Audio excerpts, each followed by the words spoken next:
Hello, my name is Mike. This is episode 1 of my project, which is to repair the engine in this car. Let me just tell you a bit about myself. I am not a mechanic. I bought this car as part of a project, which is to learn more about how these engines work and to kind of repair it. So I bought this car in December of 2017, just before Christmas, actually in a really bad snowstorm.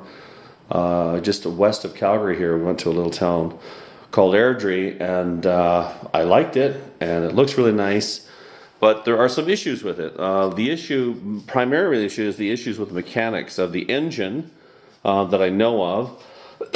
I know the turbo itself is shot, which is, if you look down, down there, behind that shield, there's a turbo issue because you can hear it rattling around like a can.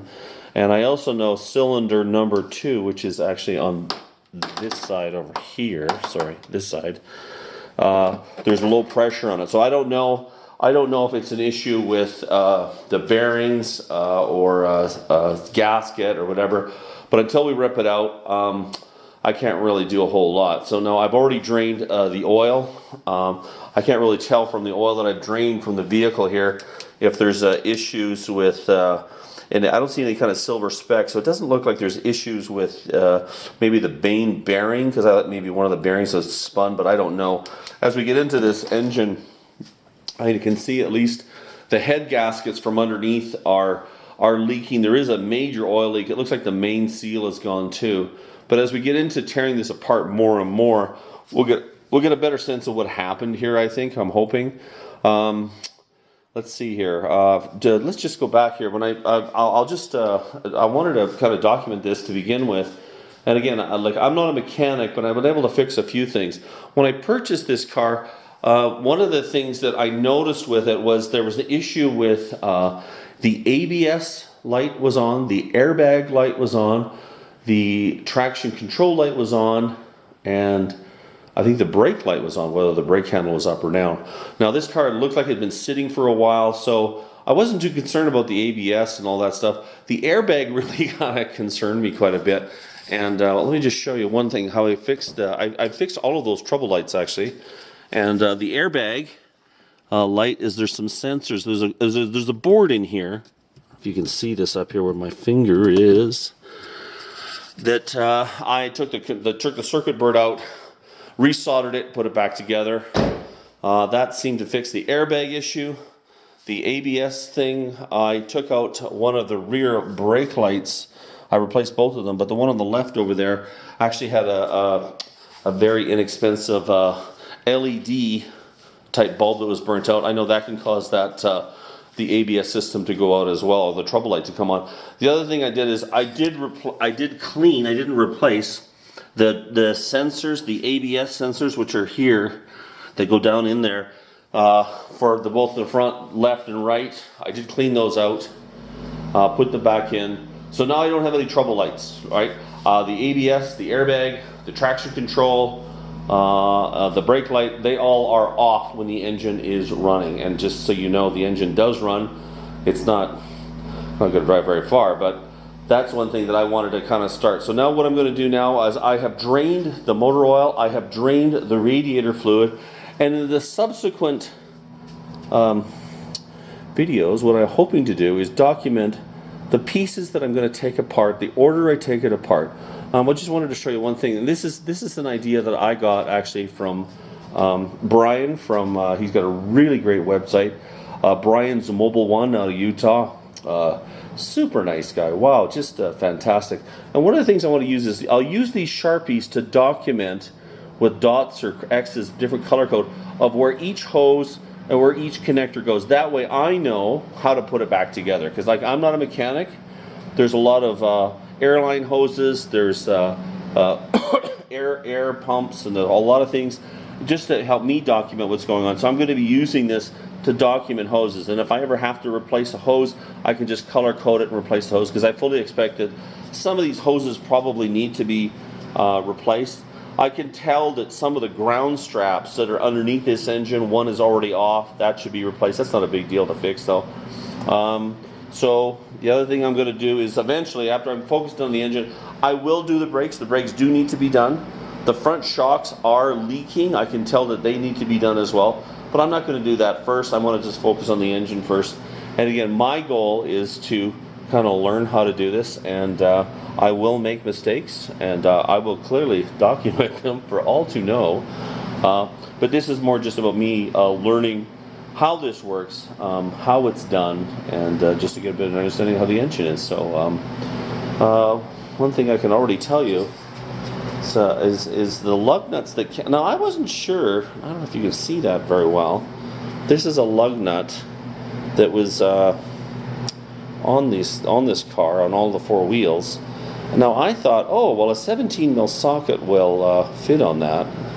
Well, I will tell you what happens if you use a 17 mil socket.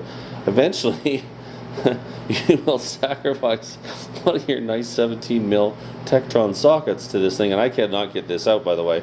And really what you should be using is a proper socket. I don't know if you can see inside there, see how it's got splines that will match this. What I did do is I went to Costco. Actually, my lovely wife went to Costco and did get some new lug nuts just to make sure that they're all nice and clean. I will clean up those lug nuts. They all look like they're in pretty good shape, actually. That's not a big deal to do. But that is something that I'm going to be, I will replace those lug nuts. I will be taking off that caliper as well. I'll be using a little bit of electrolysis to kind of remove the rust from it. I can show you how I do that. And I'm going to paint them nice and red to make it look nice, make it look a bit prettier. I'm also going to take these sandblast off these rims. They're not in too bad shape. They're actually in pretty good shape. I'm just going to sandblast the front and the back and maybe just put a clear coat on them. One thing I did notice is I did take off the oil pan, and there is like obviously an oil leak that's coming. You can kind of see it a little bit here. Let me just pull this out. You can kind of see. Now that's not water, that is oil, and there is oil that's coming at least from the head gaskets. Looks like there is oil coming from maybe the main seal too. Once I get into it a bit more, I'll get a better idea of what's going on inside there. So for now, that is all I'm going to do. So this is episode 1 again of me trying to work on taking this engine out, using that wonderful engine hoist that I got off Kijiji for a really great price actually, and going from there. So anyway, as I go through this, you'll be able to see the mistakes that I've made and hopefully the progress that I make too. So that's it for episode number 1. Episode number 2, what I'm going to do is start taking apart different pieces and parts and setting them aside and getting to a point where we can take this out. When I get to a point where I have to take it out, I do know that I probably will need someone to help me kind of jiggle off a few things to remove it from that back plate. This is an automatic, 5-speed automatic transmission, so you do have to lift up the transmission to get it kind of the right angle, to pull it out at a bit of an angle, and you'll see when I get to that point what I'm talking about. But for now, before the next video starts, what I'll do is I'll put these wheels back on just so I can kind of roll it around a little bit if I have to. The brakes and stuff, like I said later, I'll do that after. What I want to focus on now is the engine, and focus on what's required in doing that. So what else? Anything else? I don't think so. That's it for now. So oil is out, the battery is out, as you can see. The rad fluid is mostly out, and I'll start disconnecting things and trying to set stuff aside, take off only what I need to take off, and lay stuff as I have room off to the left or the right, so I have access to the engine bay to remove the engine and to put it back in. So I found an outfit in Ottawa, and I'll put the link when I get to that point, to rebuild the turbo. The IHI turbo that is in these devices, in these units, is actually a very, very good turbo.